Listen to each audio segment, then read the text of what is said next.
ഓം നമോ നാരായണായ. ശ്രീമന്നാരായണീയം ദശകം 1 ശ്ലോകം 4. ആദ്യം ശ്ലോകം വായിക്കാം.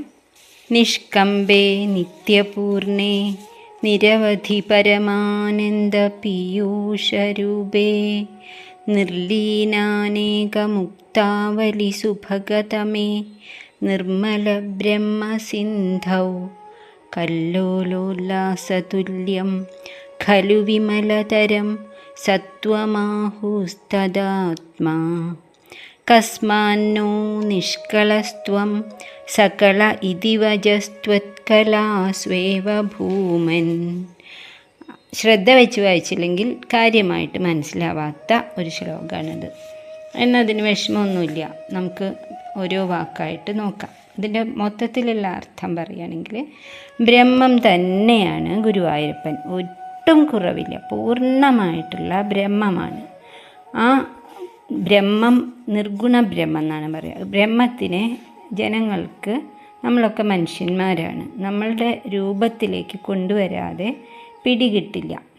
അതുകൊണ്ട് ജനങ്ങളെ അനുഗ്രഹിക്കാനായിട്ട്, ജനങ്ങളുടെ ഭാഗ്യം കൊണ്ട് നമുക്ക് സുഗ്രഹമായിട്ടുള്ള ഒരു വിഗ്രഹമായിട്ട്, ഒരു മൂർത്തിയായിട്ട് ശുദ്ധ സത്വഗുണം സ്വീകരിച്ചിട്ട് അതിനെക്കുറിച്ച് കാണുന്നതും കേൾക്കുന്നതും പറയുന്നതും ചിന്തിക്കുന്നതും ഒക്കെ മധുരമായിട്ടുള്ള ആ വിഗ്രഹം കൊണ്ട് ആനന്ദിക്കാൻ വേണ്ടി ഭഗവാൻ ഗുരുവായൂരിൽ വന്നിട്ടുള്ളതാണ്, അല്ലെങ്കിൽ നമ്മളുടെ ഹൃദയത്തിലിരിക്കുന്നതാണ് എന്നാണ് ഈ ശ്ലോകം. അത് ഒന്നും കൂടി വ്യക്തമായിട്ട് പറഞ്ഞിരിക്കുകയാണ്. നിഷ്കമ്പേ നിത്യപൂർണേ, ഭഗവാൻ ബ്രഹ്മം നിഷ്കമ്പമാണ്. കമ്പം എന്ന് പറഞ്ഞാൽ, കമ്പനം എന്ന് പറഞ്ഞാൽ ഇളക്കം ഇല്ല, നിഷ്കമ്പമാണ്, ചലനമില്ലാത്ത സ്ഥാണുവാണ്, കൂടസ്ഥനാണ്, ഉറച്ചതാണ്, ചലിക്കാത്തവൻ, അചലം ഒക്കെയല്ലേ ഭഗവാനെ, ബ്രഹ്മത്തിനെ എപ്പോഴും വിശേഷിപ്പിക്കുന്നത് അങ്ങനെയാണ്. അതുപോലെ തന്നെയാണ് ഈ നിഷ്കമ്പം എന്ന് പറഞ്ഞാൽ എപ്പോഴും ഇളകാത്ത, ചലിക്കാതെ ഉറച്ചു നിൽക്കുന്നതാണ് ഭഗവാൻ, ബ്രഹ്മം. ഭഗവാനും ബ്രഹ്മവും പരമാത്മാവും ഒന്ന് തന്നെയാണ് എന്ന് മനസ്സിലുണ്ടാവണം. നിത്യപൂർണ്ണെ, എപ്പോഴും നിറകുടം പോലെ പൂർണ്ണമായിരിക്കുന്നതാണ്. അതിൻ്റെ അംശങ്ങളായിട്ട് എത്രയോ കടലിലെ തിരമാല പോലെ അവതാരങ്ങൾ എടുക്കുന്നുണ്ട്, പക്ഷേ അത് കുറയില്ല, സദാ പൂർണ്ണമാണ്, നിഷ്കമ്പമാണ്, നിത്യപൂർണ്ണമാണ്. നിരവധി പരമാനന്ദ പീയൂഷ രൂപമാണ് അതിനുള്ളത്. നിരവധി, ആദ്യത്തെ ശ്ലോകത്തിൽ തന്നെ പറഞ്ഞു, കാലദേശാവധിഭ്യാം നിർമുക്തം. അതുതന്നെയാണ് നിരവധി, യാതൊരു അതിരും ഇല്ല, കാണുന്നിടത്തൊക്കെ ഭഗവാൻ, അതാണ് നിരവധി. പിന്നെ പരമാനന്ദ പീയൂഷമാണ് അതിൻ്റെ രൂപം, പരമാനന്ദം നൽകുന്ന അമൃത് തന്നെയാണ് ആ രൂപം. അതിന് പരിമിതികൾ അല്പം പോലും ഇല്ല. നിർലീനാനേകമുക്താവലി സുഭഗതമേ എന്ന് പറഞ്ഞാൽ ആ ബ്രഹ്മത്തെ ഒരു സമുദ്രമാക്കിയിട്ട് പറഞ്ഞിരിക്കുകയാണ്. നിർമ്മല ബ്രഹ്മ സിന്ധൗ, സിന്ധു എന്ന് പറഞ്ഞ സമുദ്രം. ആ ബ്രഹ്മമാകുന്ന സമുദ്രത്തിൽ നിർലീനം, ലയിച്ച് ചേർന്നിട്ടുണ്ട് അനേകമുക്താവലികൾ, അനേകം മുക്താത്മാക്കൾ ഭഗവാനിൽ ലയിച്ച് ചേർന്നിട്ടുണ്ട്. നമ്മൾ പറയാറുണ്ടല്ലോ, ഓരോ മനുഷ്യജന്മത്തിൻ്റെയും ലക്ഷ്യം അവസാനം ഭഗവാനോട് ചേരുക എന്നതാണ്. അങ്ങനെ മുക്തി നേടിയിട്ടുള്ള ആത്മാക്കൾ ഒരു സമുദ്രത്തിൻ്റെ അടിയിൽ എങ്ങനെയാണോ അമൂല്യമായ രത്നങ്ങളുള്ളത്, സമുദ്രത്തിനെ അത് ഗംഭീരമാക്കുന്നത്, അതുപോലെ ഈ മുക്താത്മാക്കൾ അനേകം ചേർന്നിരിക്കുകയാണ് ബ്രഹ്മത്തിൽ. അതാണ് നിർലീന അനേക മുക്താവലി, മുക്തന്മാരുടെ കൂട്ടം. സുഭഗതമേ, അതുകൊണ്ട് തന്നെ അത് അത്യന്തം ജ്വലിക്കുന്നതാണ്, തേജസ്സുള്ളതും ആയിരിക്കുന്നു. അങ്ങനെയുള്ള നിർമ്മല ബ്രഹ്മസിന്ധൗ, നിർമ്മലമാണ്, യാതൊരു മാലിന്യവുമില്ല. പരിശുദ്ധമാണ്, രജസോ തമസോ മലിനമാക്കാത്ത ബ്രഹ്മം തന്നെയാണ് ഈ സമുദ്രരൂപത്തിൽ പറയുകയാണ് ബ്രഹ്മത്തിന്. അങ്ങനെയുള്ള കല്ലോലോല്ലാസതുല്യം ആ ബ്രഹ്മസിന്ധു, ബ്രഹ്മമാകുന്ന മഹാസമുദ്രം, അതിന് ഇളക്കമില്ല. പക്ഷെ അത് മനുഷ്യന്മാർക്ക് പിടികിട്ടണ്ടേ, മനുഷ്യന്മാർക്ക് അത് കണ്ടിട്ട് ആനന്ദിക്കണ്ടേ, സജ്ജനങ്ങളെയും ഭക്തന്മാരെയും ഒക്കെ അനുഗ്രഹിക്കാനായിട്ട് അതിൽ ഉല്ലാസമുള്ള കല്ലോലങ്ങളായിട്ട് വരും. തിരമാലകൾ ഇങ്ങനെ വരുമ്പോഴാണ് സമുദ്രത്തിന് ആ ഭംഗി കൂടുന്നത്. അതുപോലെ സജ്ജനങ്ങളെ സന്തോഷിപ്പിക്കാൻ വേണ്ടിയിട്ട് ബ്രഹ്മമാകുന്ന ആ അമൃത സമുദ്രത്തിലെ തിരമാലയായിട്ട് ഭഗവാൻ ഒരു രൂപമെടുത്ത് വന്നതാണ് ഗുരുവായൂരിലെ വിഗ്രഹം, ഗുരുവായൂരപ്പൻ. ഭട്ടതിരിക്ക് മനസ്സിൽ ഭക്തി നിറഞ്ഞിട്ട് ഭഗവാനെ വിശേഷിപ്പിച്ച് മതിയാവുന്നില്ല. അത്രയേറെ ജ്ഞാനിയാണ്. അതുകൊണ്ടാണ് നമുക്ക് പറയുന്നതുകൊണ്ട് മനസ്സിലാവാൻ ഇത്തിരി ബുദ്ധിമുട്ട് തോന്നണത്. നിർമ്മല ബ്രഹ്മസിന്ധവും, നിർമ്മലമായിട്ടുള്ള പരിശുദ്ധമായിട്ടുള്ള ഈ ബ്രഹ്മസമുദ്രത്തിലെ കല്ലോലത്തിന് ഉല്ലാസിപ്പിക്കുക, നമ്മളെ സന്തോഷിപ്പിക്കുന്ന കല്ലോലത്തിന് തുല്യമാണ് ഖലു വിമലതരം സത്വം, അങ്ങ് സത്വരൂപം എടുത്തിട്ടുള്ള ഈ വിഗ്രഹം എന്ന് ആഹു പറയണു. ഞാൻ പറയണതല്ല, ആഹു അറിവുള്ളവരും ശാസ്ത്രങ്ങളും നിഗമശതസഹസ്രങ്ങളും ഒരേ സ്വരത്തിൽ പറയാണ്. ബ്രഹ്മമാകുന്ന അമൃത സമുദ്രത്തിൻ്റെ രൂപമാണ് ഭഗവാൻ എന്നുള്ളത്. ഇനി ആ ശ്ലോകത്തിൻ്റെ തന്നെ രണ്ടാമത്തെ ഭാഗമായിട്ടാണ് പറയുന്നത്. തദാത്മാ കസ്മാന്നോ നിഷ്കളത്വം, തദാത്മാത്വം അങ്ങനെയുള്ള ആ ബ്രഹ്മം തന്നെ ഭക്തജനങ്ങളെ അനുഗ്രഹിക്കാൻ രൂപമായി വന്നിട്ടുള്ള അങ്ങനെയുള്ള ഭഗവാൻ കസ്മാത് നോ നിഷ്കള, നിഷ്കളനന്യാണ്, പൂർണ്ണനാണ്. കസ്മാത് നോ നിഷ്കള എന്ന് പറഞ്ഞാൽ എന്ത് കാര്യം കൊണ്ട് നിഷ്കളനാകാതിരിക്കണം, അതായത് അവിടെ നിന്ന് പൂർണ്ണനാണ്. നിഷ്കളൻ എന്ന് പറഞ്ഞാൽ പരിപൂർണൻ എന്നാണ്, യാതൊരു കുറവുമില്ല. ബ്രഹ്മത്തിന് എങ്ങനെയാണോ പൂർണ്ണത അതുപോലെ ഭഗവാനും പൂർണ്ണൻ തന്നെയാണ്.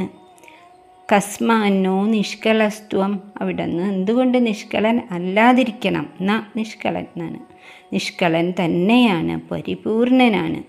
എന്നാൽ സകള ഇതി വച, ചിലർ പറയുന്നുണ്ട് അങ്ങ് സകളനാണ്, കലകളോട് കൂടിയവനാണ് എന്ന്. കല എന്ന് പറഞ്ഞാൽ ഭഗവാന്റെ അംശമാണ്, അംശം മാത്രമാണ്, പൂർണ്ണനല്ല എന്ന് ചിലർ പറയും. എന്നാൽ സകള ഇതി വച ത്വത് കലാസ്വേവ ഭൂമൻ, സകളം ഉണ്ട്, അതാരാ, അങ്ങല്ല, മറ്റവതാരങ്ങളാണ്. കലകൾ കൊണ്ട് ജനിച്ചിട്ടുള്ളത്, അവതരിച്ചിട്ടുള്ളത് ഭഗവാൻ കൃഷ്ണൻ അല്ലാത്ത മറ്റവതാരങ്ങളാണ് എന്ന് എനിക്കറിയാം. അങ്ങ് എവിടെയും ഭൂമനാണ്, എല്ലാ സ്ഥലത്തും നിറഞ്ഞു നിൽക്കുന്ന ഭഗവാനാണ് എന്നാണ് ഇതിൻ്റെ അർത്ഥം. ഒന്നും കൂടി പറയാം. നിഷ്കമ്പം നിത്യപൂർണം നിരവധി എന്ന് പറഞ്ഞാൽ ഇളകാത്തതും പൂർണ്ണമായതും അവധി അതിരുകൾ ഇല്ലാത്തതുമായ പരമാനന്ദത്തിൻ്റെ നിരവധി പരമാനന്ദ പീയൂഷരൂപേ, പരമാനന്ദത്തിൻ്റെ അമൃതം രൂപമെടുത്ത് വന്നിട്ടുള്ളതാണ് ബ്രഹ്മമാകുന്ന ശാന്തമായ ഒരു ഗംഭീരമായിട്ടുള്ള സമുദ്രം. ആ നിർമ്മല ബ്രഹ്മസിന്ധൗ നിർലീന അനേകമുക്താവലി സുഭഗതമേ, അതിൽ അമൂല്യരത്നങ്ങളെപ്പോലെ അനേകമനേകം മുക്താത്മാക്കൾ ഈ ബ്രഹ്മസമുദ്രത്തിൽ ലയിച്ച് ചേർന്നിട്ടുണ്ട്. നമ്മൾക്കും ശ്രമിച്ചാൽ അതിന് സാധിക്കും എന്ന് പലപ്പോഴും പറയണതാണ്. അതാണല്ലോ ലക്ഷ്യം.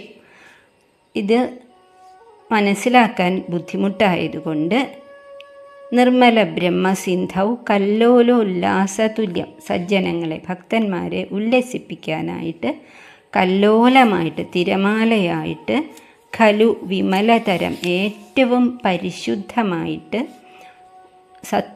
സത്വരൂപം മാത്രം രജസോ തമസോ സ്പർശിക്കാത്ത ശുദ്ധമായിട്ടുള്ള സത്വരൂപമായിട്ട് അങ്ങ് അവതരിച്ചതാണ് എന്ന് ആഹു ജ്ഞാനികൾ പറയുന്നു. പിന്നെ പറയുന്നു തത് ആത്മാ കസ്മാന്നോ നിഷ്കളസ്ത്വം, അങ്ങനെയുള്ള അങ്ങ് നിഷ്കളൻ അല്ലാതാവുക സാധ്യമല്ല, അങ്ങ് നിഷ്കളൻ തന്നെയാണ്. സകള ഇതി വച, ചിലരങ്ങനെ പറയുന്നുണ്ട്, അങ്ങ് പൂർണ്ണ ബ്രഹ്മല്ല, അങ്ങും അംശം തന്നെയാണ്, സകളനാണ് എന്ന്. എന്നാൽ ഇവിടെ എൻ്റെ മുന്നിൽ കാണുന്ന കൃഷ്ണന് സകളനല്ല, നിഷ്കളനാണ്. അർത്ഥം അതാണ്, പൂർണ്ണനാണ് എന്നാണ്. മറ്റവതാരങ്ങളാണ് സകളം. സകളം എന്ന് പറഞ്ഞാൽ കുറച്ച് അംശങ്ങൾ ചേർന്നത്. ഇവിടെ നിൽക്കുന്നത് ഭൂമൻ, സകലയിടത്തും നിറഞ്ഞു നിൽക്കുന്നതും സദാ പൂർണ്ണനുമായിട്ടുള്ള ബ്രഹ്മം തന്നെയാണ്. സകല, അതാണ് സകളൻ. ബ്രഹ്മ ചൈതന്യത്തിൻ്റെ ഒരു അളവാണ്, ഒരു മാനദണ്ഡമാണ് ഈ കല എന്ന് പറയുന്നത്. അത് എന്ന് പറയുകയാണെങ്കിൽ 100% ആകുമ്പോഴാണ് നിഷ്കളനാവുക. അപ്പോൾ 16 കലയാണ് ഉണ്ടാവുക. 16ഉം തികഞ്ഞതാണ് ബ്രഹ്മം. അതുപോലെ തന്നെ 16 കലകളും തികഞ്ഞ നിഷ്കളൻ തന്നെയാണ് ഭഗവാൻ കൃഷ്ണനും. പിന്നെ ഭഗവാന്റെ ചൈതന്യമാണല്ലോ സകല ചരാചരങ്ങളും. അതിനൊക്കെ കുറച്ച് കലകളുണ്ട് എന്ന് പറയുന്നു. ചലിക്കാത്ത വസ്തുക്കൾക്ക് ഒരു കലയുണ്ട്, വളരുന്ന സസ്യജാലങ്ങൾക്ക് വൃക്ഷങ്ങൾക്കൊക്കെ 2 കലയാണ്, മൃഗങ്ങൾക്ക് പലതരം 3ഉം 4ഉം വരെ കലകളുണ്ട്. ക്രൂര സ്വഭാവമുള്ള മൃഗങ്ങൾക്ക് കുറവാണ്, ശാന്ത സ്വഭാവമുള്ളവർക്ക് 4 കല വരെയുണ്ട്. മനുഷ്യന്മാർക്ക് സാത്വികമായിട്ടുള്ള ശ്രേഷ്ഠന്മാരായിട്ടുള്ള മനുഷ്യന്മാർക്ക് 6 കല വരെയുണ്ട്. സന്യാസിമാർക്ക്, മഹർഷിമാർക്കൊക്കെ 7 കലയുണ്ട്. ശ്രീ ശുകദേവൻ 8 കലകളോടുകൂടി പിറന്നതാണ്. പിന്നെ വരാഹം, കൂർമ്മം തുടങ്ങിയിട്ട് ശ്രീരാമൻ വരെ ആവുമ്പോൾ അത് 14 കല വരെ ആകുന്നു. പക്ഷേ 16 തികഞ്ഞിട്ടില്ല. 16ഉം തികഞ്ഞ് 100% ബ്രഹ്മം ആയിട്ടുള്ളത് ഭഗവാൻ ശ്രീകൃഷ്ണനാണ്. അതുകൊണ്ട് ഭഗവാൻ നിഷ്കളനാണ് എന്നാണ് പറഞ്ഞു വന്നത്. ഒന്നും കൂടിയും ശ്ലോകം വായിക്കാം. നിഷ്കമ്പേ നിത്യപൂർണേ നിരവധി പരമാനന്ദ പീയൂഷരൂപേ നിർലീനാനേകമുക്താവലി സുഭഗതമേ നിർമ്മല ബ്രഹ്മസിന്ധൗ കല്ലോലോല്ലാസതുല്യം ഖലു വിമലതരം സത്വമാഹു തദാത്മാ കസ്മാന്നോ നിഷ്കളസ്ത്വം സകള ഇതി വച ത്വത്കലാസ്വേവ ഭൂമൻ.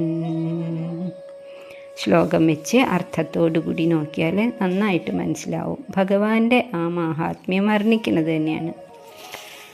അടുത്ത ശ്ലോകം നാളെ നോക്കാം. ഓം തത്സത്. സർവം കൃഷ്ണാർപ്പണമസ്തു.